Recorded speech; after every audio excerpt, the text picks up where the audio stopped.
Praise the Lord. അപ്പോസ്തല പ്രവർത്തനം 2-ാം അധ്യായം 3-ാം വാക്യത്തിൽ നമ്മളിങ്ങനെ വായിക്കുന്നുണ്ട്, അഗ്നിജ്വാലകൾ പോലുള്ള നാവുകൾ തങ്ങളുടെ ഓരോരുത്തരുടെ മേൽ വന്നു നിൽക്കുന്നതായി അവർ കണ്ടു, അവരെല്ലാവരും പരിശുദ്ധാത്മാവിനാൽ നിറഞ്ഞു.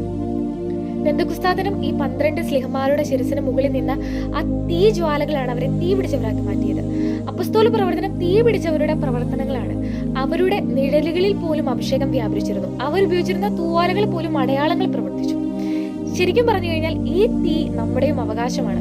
റോമ 8-ാം അധ്യായം 17-ാം വാക്യത്തിൽ നമ്മളിങ്ങനെ വായിക്കുന്നുണ്ട്, നാം മക്കളെങ്കിൽ അവകാശികളാണ്, ദൈവത്തിന്റെ അവകാശികളും ക്രിസ്തുവിന്റെ കൂട്ടവകാശികളും. വീണ്ടും റോമ 8-ാം അധ്യായം 9-ാം വാക്യത്തിൽ നമ്മളിങ്ങനെ വായിക്കുന്നു, ക്രിസ്തുവിന്റെ ആത്മാവില്ലാത്തവൻ ക്രിസ്തുവിനുള്ളതല്ല. അപ്പം ഈശോയുടെ ആത്മാവിന് വേണ്ടി നമ്മൾ എപ്പോഴും ദാഹിക്കണം. ഈശോ നമ്മളോട് പറയുന്നത് ലോകം മുഴുവനും സകല സൃഷ്ടികളോടും സുവിശേഷം പ്രഘോഷിക്കാനാണ്. അതിന് നമുക്ക് വേണ്ടത് ഈ അഭിഷേകമാണ്, ആത്മാവിന്റെ അഭിഷേകം. ഈ പരിശുദ്ധാത്മാവിന് വേണ്ടി പരിശുദ്ധാത്മാവിന്റെ അഭിഷേകം നമ്മുടെ ഹൃദയത്തിൽ എപ്പോഴും ആളിക്കത്താൻ, ജ്വലിക്കാൻ നമുക്ക് എപ്പോഴും പ്രാർത്ഥിക്കാം.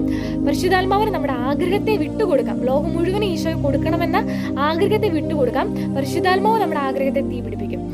ഈശോയോട് നമുക്ക് ചേർന്നിരിക്കാം. പരിശുദ്ധാത്മാവ് നമ്മളെ നയിക്കട്ടെ. ആമേൻ.